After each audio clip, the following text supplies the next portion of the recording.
let's take a look at, here's the density of gold on this reference, okay? And the way this is listed is 1.54 grams per cubic centimeter. Well, cubic centimeters is the same size of volume measurement as a milliliter. And so when I read that, I know that gold, which has the symbol AU, that if I have, where's that measurement again? If I have 19.31 grams of gold, that's going to be equal to 1 milliliter volume of gold. Okay? 19.31. I don't know why I used a colon there. All right, so suppose that I have 2.00 grams of gold. And what I want to know is, what volume would that gold displace? There's a famous Greek scientist who figured all this out, and he was actually trying to figure out whether a crown was made of gold or not. Anybody know who that was? You don't remember that story? I'll have to find that story for you. Okay, so supposedly he was in a bathtub, figured it out, and he was so excited about figuring it out, he went running through the town naked, yelling, "Oh, I figured it out." Gold heavier than water. Oh, gold is heavier than water, sure. Yeah. So couldn't you just put it in the bathtub and it was on? Well, that wouldn't tell you the overall thing, because that would tell you could actually measure the amount of volume that way. It's called displacement, but you couldn't measure the mass that way. But if you compare the mass and the volume, you get a density, and that's how he figured out displacement. He didn't actually technically figure out density, but it was kind of the beginning of understanding density.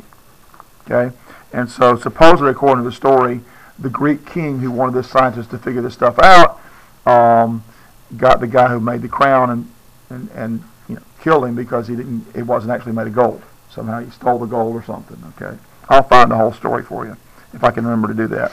Okay, so what we're going to do is we're going to put that over 1, and we're going to take this equality statement, and this right here is called an equality statement because I have two values. One is equal to the other. So we call it an equality statement. Does that make sense? Give it a name. It's called an equality statement. We're going to use this a lot in this class. Equality statement. Okay? And anytime you build a conversion unit, you have to first have an equality statement. All right? In this class, it is required that for you to have a conversion unit, you must first write the equality statement to justify it. Okay? So this is an equality statement right here. All right? So from that equality statement, I can build a conversion unit. And a conversion unit in this class is a fraction. Okay? What I want to do is to look at the beginning amount, or whatever amount I have remaining in the problem that hasn't been canceled already. In this case, it's the beginning amount. And I'm going to look at the units of measurement and the species. Then I look at the matching side of the equality statement, matching in the sense that it has the same units and species. Well, that's this side right here. Is there anybody that doesn't understand what I was just telling you to look for? Okay.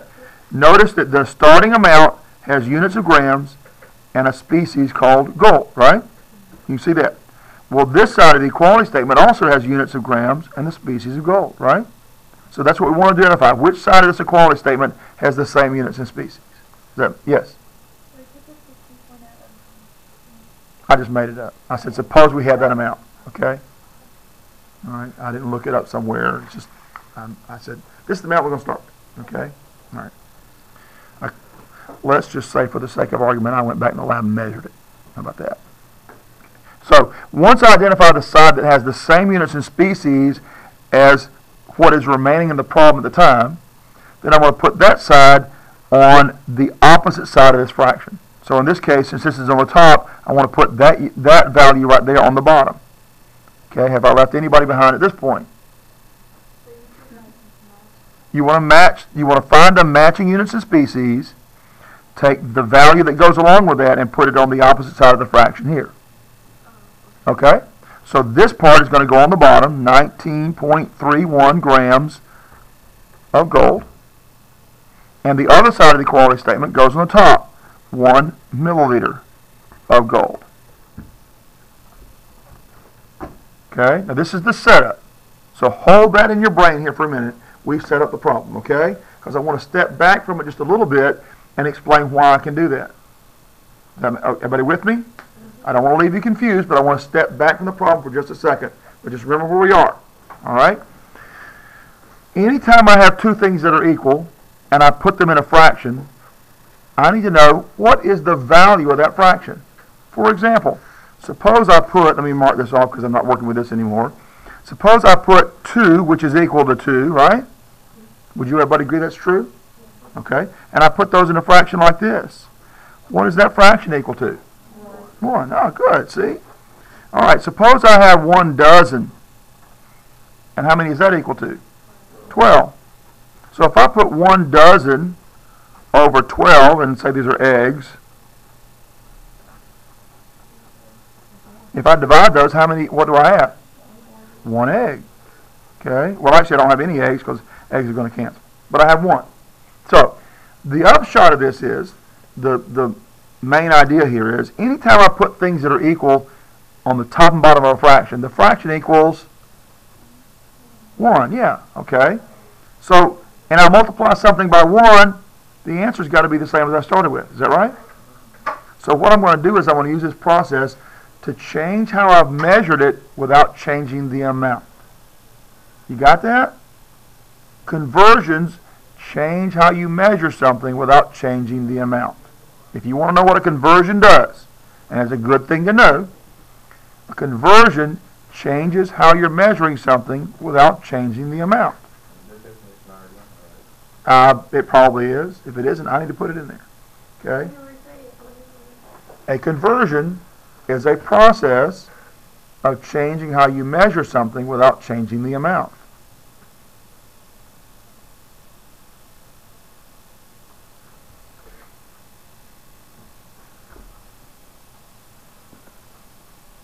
So really what I did here was to take something you already knew, that two things that are equal, you put them over on a fraction, they equal 1. You knew that already. I just had to put it down for you in a way that kind of illuminates this, right? You knew that.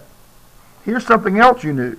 If I have an x value from algebra, and I multiply that x value times y over x, what's the answer going to be? Why? Why is that?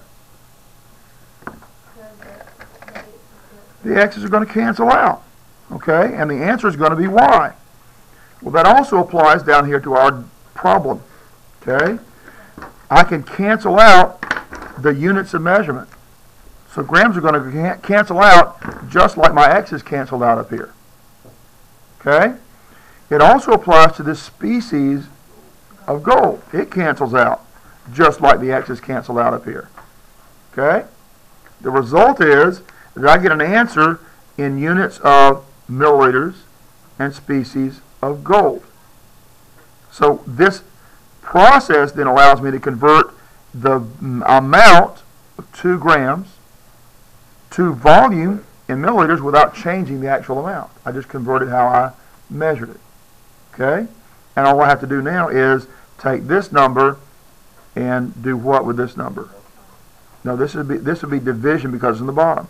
Okay? If it were 2 things across the top, I'd multiply those 2. But what happens when I multiply 2 times 1? What do I get? 2.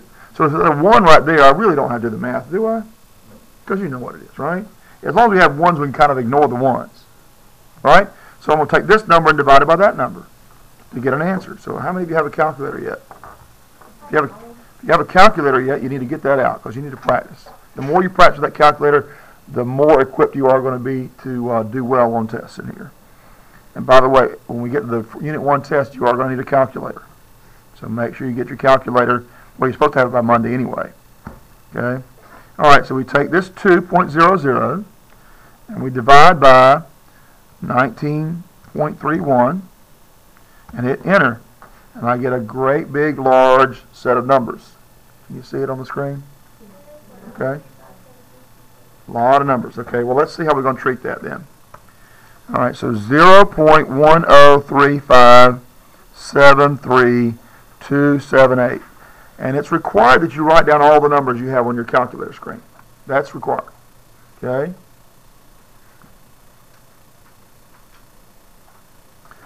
What we want to do now is to figure out how to round this properly. Okay? So what we said previously about multiplication division is we choose the measured or calculated number with the least digits. This is a measured number. Now, I didn't actually go to the lab and measured it, but I said, suppose I did, right? Okay. So this is a measured number. This number was probably calculated, but it's got decimal places, so you know it's either measured or calculated probably, more than likely. And as we do more of this in this class, you'll be able to figure out a lot more quickly what are measured or calculated numbers or what are counted numbers. Okay? So we're going to look at only the measured or calculated numbers. We're going to ignore the counted numbers like this. Only the measured or calculated numbers, and look at the one that has the least number of digits, and we're going to write our final answer in that same number of digits. But we have to use a process of rounding off that you are required to do in this class. So what we'll do is we're going to count the significant digits. Now I'm going to tell you right now that leading zeros are never significant. Okay? You listening to me? You got this? Leading zeros are never significant. Leading zeros are never significant. So when you study the unit handout about significant digits, I'm giving you a heads up. Leading zeros are not significant. And even though we haven't gotten there yet, I'm going to tell you that all these other numbers in here are potentially significant, but we're going to underline those that we're going to find out are not. So if this was not significant, this is the first significant digit. It's the first non-zero digit. Okay? Non-zero. Other than 0. Okay? So this has 3 digits. This one has 4. The final answer has to have the same number of digits as the one with the least digits. That's this one. Okay? So this is our first significant digit, second and third, and everything else has to be insignificant. And that's how we apply the rule for multiplication and division. Okay? So I'm going to underline everything after that third digit here in that problem, because we're going to ignore the first one. It's insignificant. All right, we underline them. Those are insignificant. I need to include my units that I have remaining. That's milliliters. And include the species. That's gold. Okay? And then I'm going to draw an arrow. The arrow says I am rounding this number off. You cannot use an equal sign because these two numbers are not going to be equal. We have to use an arrow to show a rounding off. And so the final answer is going to be 0.104. Very good. Milliliters of gold. And since I finished the math, I'm going to put a period at the end and put a box here to tell the reader that's my final answer. Okay? So the underlining and arrow, that's required. The marking out of units and species, that's required in this class. Does that make sense to everybody? Okay? We're going to be using this process in a much more complicated fashion before the semester's over. So get used to this simple stuff we're doing here, okay? If you get it good now, you're going to be settled and ready for the rest of the semester on this kind of stuff. You're going to be using this all quarter and all semester long.